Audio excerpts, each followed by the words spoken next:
Mariano, buenos días. Fernando te saluda. Buen día, Fernando. Marcelo, ¿cómo están? Bien, bien. Un gusto tenerte una vez más en nuestros micrófonos. Como anticipábamos en la nota, ¿no? Siempre el día a día nos da siniestros, nos da casos para analizar. Vos ahí en tu zona has tenido unos cuantos, así que si te parece, comencemos así comentando distintos hechos que han tenido que ver, por ejemplo, con clubes deportivos, etcétera. Sí. Bueno, referente a los clubes, tenemos desde primera división hasta un club de barrio o una cancha de fútbol 5. Aquí se ha afectado la cobertura de responsabilidad civil, que digamos es una cobertura en sí para el seguro a veces acotada y a veces amplia. Y para lo que es una persona común de a pie, tenés una responsabilidad en cada paso que das, ¿no es cierto? Lo podés tener en tu casa, en la vereda, en un comercio, en cualquier lugar.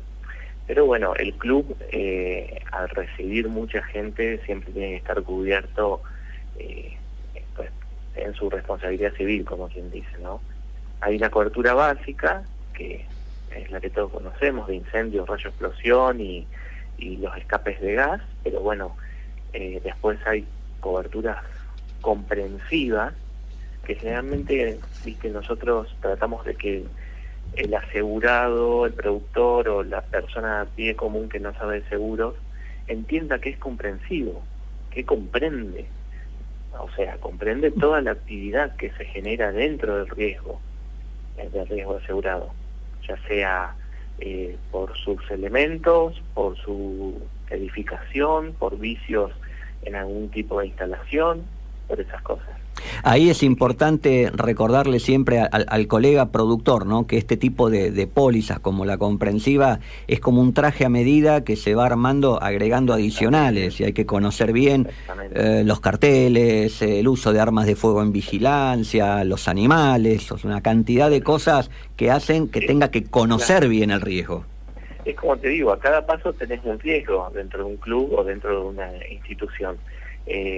Ocurre que muchas veces algunas compañías, esto lo he hablado siempre con algunos de los colegas míos, que algunas compañías, cuando se genera un motivo de rechazo, en vez de volcarlo a la póliza como una participación más o como una cobertura más, dice, esto también se excluye.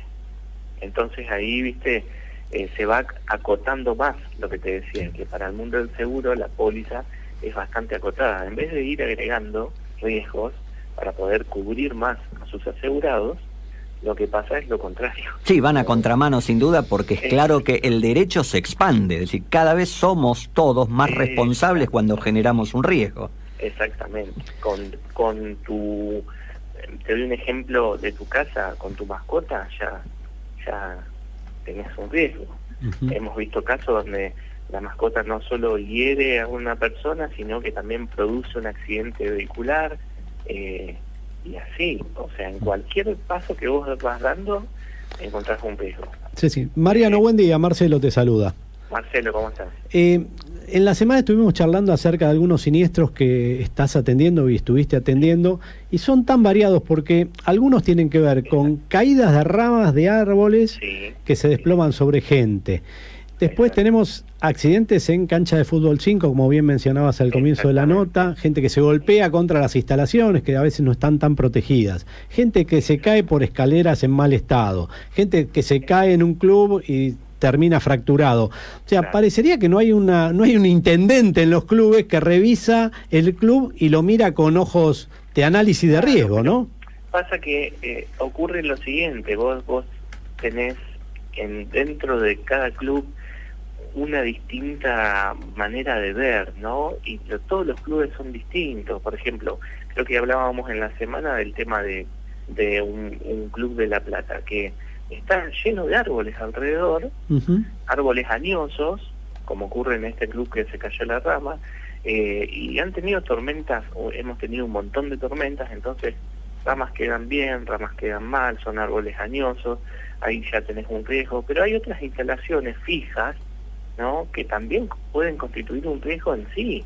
Hemos tenido casos en clubes de primera división, en colonias de vacaciones, donde chiquitos se caen de los juegos, ¿no? Claro. Y en realidad, digamos, no, o sea, tendríamos que envolver todo el club en goma espuma para que no haya ningún riesgo, pero bueno, el tema es que hay que tratar de prever lo máximo posible.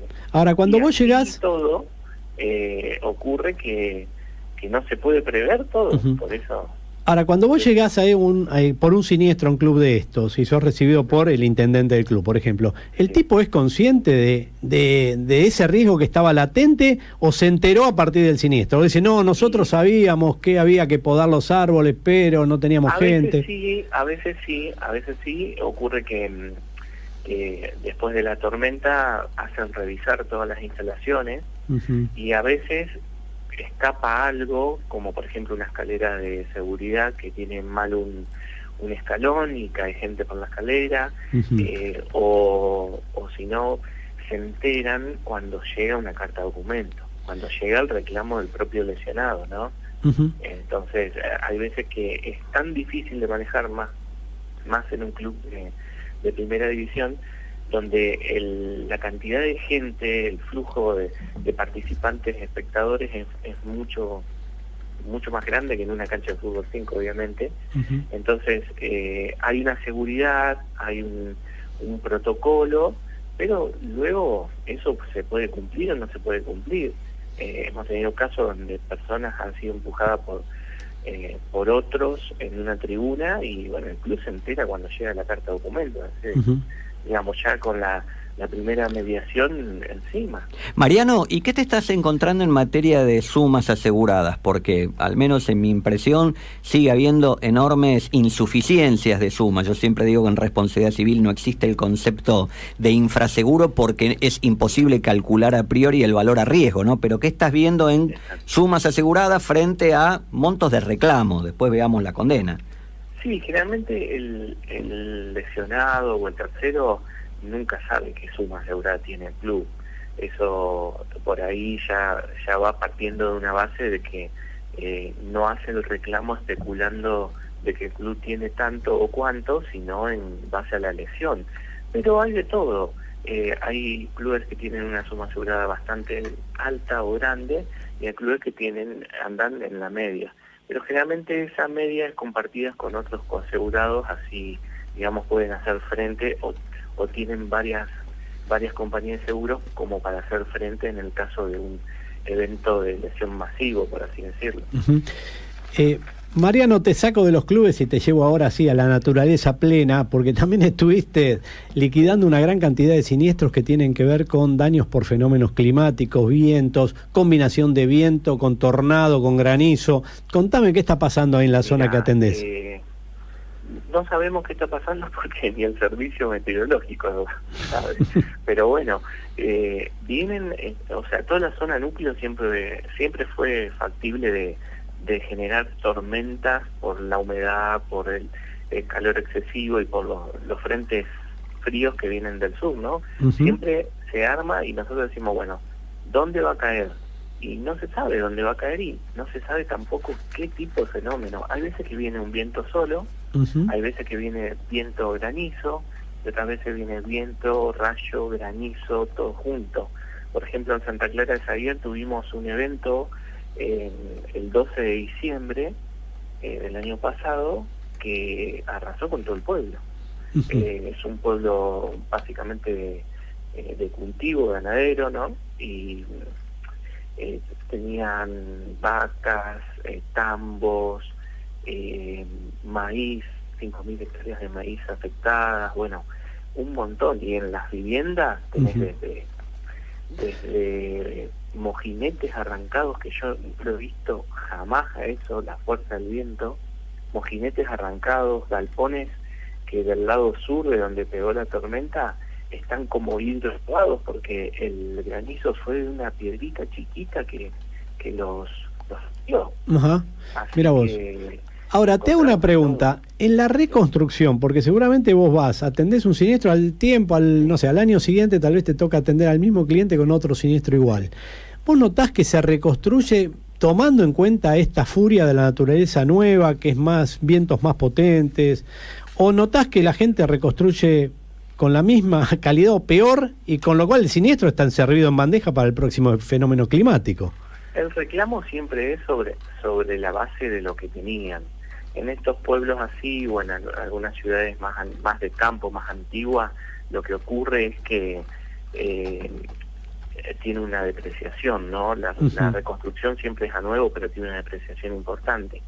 Algunas pólizas cubren a primer riesgo, sin ningún tipo de depreciación, así que por eso no hay problema. Pero vemos que a la hora de gastar, el asegurado o el comercio que tuvo el incidente climático trata de gastar lo menos posible.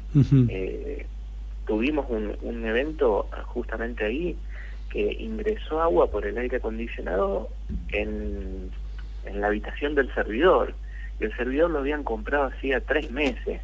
Entonces, y en un servidor de una empresa agropecuaria no sale 2 pesos, poca plata. Entonces tratan de subsanar todo como pueden, y después, bueno, ven el seguro como responde, y ahí en base a eso Y en cuanto a las construcciones, ¿vos notás que el cliente entiende que va a tener que reconstruir con una medida de seguridad adicional, digamos, anclar mejor, paredes más firmes, o le da lo mismo? Algunos sí y otros no. El gran común de la gente contrata a un arquitecto, un ingeniero, y le dice, bueno, yo sí le voy a decir, escúchame, hace algo en vez de 12 pulgadas, que no te va a hacer algo de 15 pulgadas, que te va a servir para evacuar todo el agua. Entonces, ahí sí, pero como te digo, al momento del gasto, muchas veces se va a lo más tira barato. Para abajo. Mariano, también sé que participaste en un siniestro que tomó estado público, que fue la explosión de un tanque cisterna, donde estaban haciendo trasvasamiento de combustible de una cisterna a otro, y murió justamente el propietario de esa estación de servicio. Exacto. ¿Qué nos podés contar de ese caso, por qué ocurrió? Bueno, mira, fue acá en una localidad al lado de Paraná, que se llama Colonia Avellaneda. Es una estación de bandera blanca, ¿viste? Una estación en la cual generalmente empiezan de a poco, los tanques de combustible subterráneos son pequeños, son estaciones chicas. Entonces, al tener bastante caudal de combustible adquirido y vendido, generalmente lo que hacen es abastecerse en otro lugar que no sea el directo de los surtidores. En este caso, el propietario tenía un tanque cisterna alejado de la propia estación, y bueno, y lo que no llegaba a cargar en los tanques del subsuelo, se cargaban ahí. Se trasvasaba de un cisterna a otro, en este caso era gasoil, por medio de una bomba, que por lo que yo estuve investigando, digamos, es normal. En la mayoría de las estaciones de servicio existe esa bomba. Es una bomba con un motor Villa, digamos, a explosión, pero que tiene un sistema de 2 bocas, como todas las bombas, donde succiona y luego libera. ¿Qué pasa? De un tanque al otro se cargaba por la parte superior. Estimo que esta persona que falleció subió a ver algún inconveniente que había, y la explosión se produce en su tanque, en la parte superior. Él cae envuelto en llamas, y los testigos intentan socorrerlo, y bueno, lamentablemente por las lesiones y la caída también, que es de bastante altura, a los 2 o 3 días terminó falleciendo. Nosotros inspeccionamos la bomba y está, digamos, normal. No fue una cuestión del proceso, sino que fue una cuestión combustiva de la emanación de los gases. Que esto te puede pasar usando el celular adentro de tu vehículo mientras cargas combustible. O sea, la emanación de gases de combustible es altamente peligrosa, y si te sacás un pullover de esa chispa que genera, es una cantidad de energía y tiene una temperatura que uno dice, bueno, no hace nada, pero en las condiciones perfectas para generar un incendio con oxígeno y con el elemento combustivo, ahí es un siniestro cantado. Pero bueno, lamentablemente nosotros, bueno, participamos por el tema de la responsabilidad civil del vehículo transportador de combustible. Entonces ahí no tenía, digamos, una responsabilidad exclusiva, digamos, en el evento, el vehículo que estaba transportando, porque primeramente estaba estacionado, estaba parado, y bueno, y el proceso fue todo en el cisterna del propietario, de la persona que termina falleciendo. Mariano, fíjate qué paradójico esto que contás, el tema de los celulares en las estaciones de servicio, porque hasta hace algo más de un año, poco menos que te pegaban 3 gritos si tenías el celular en la mano cuando cargabas nafta, y ahora resulta que estamos pagando, al menos en la estación de bandera nacional que yo utilizo, pagás con una aplicación donde vas con el telefonito y le decís, cobrame de acá. Y muchos la usamos además porque hay un descuento, o sea, entonces, el celular, ¿sí o no? Bueno. Ahora, ¿qué pasaría si ocurre un evento como este? Explosión. ¿De quién es la responsabilidad? Y para eso está el liquidador. Ahí, bueno, ahí, si me lo pasan yo después les... Bueno, como ven, siempre hay casos y cosas de interés, digo, no todo es choque, no todo es incendio común, por eso quisimos recurrir hoy a Mariano Gauto, titular de MG Peritajes. Aprovecho para despedirte con un saludo de nuestra común amiga Lourdes Gavillo, desde Concordia, que te está saludando a través de nuestro Facebook. Mariano, de nuevo, gracias. Seguramente vamos a seguir teniendo temas para charlar a lo largo del año y vamos a volver a recurrir a vos. De nuevo, entonces, gracias por haber estado hoy en nuestra emisión y te deseamos un muy buen fin de semana. Buen fin de semana a ustedes, a toda la audiencia y bueno, hasta la próxima. Gracias, querido. Un abrazo. Un abrazo.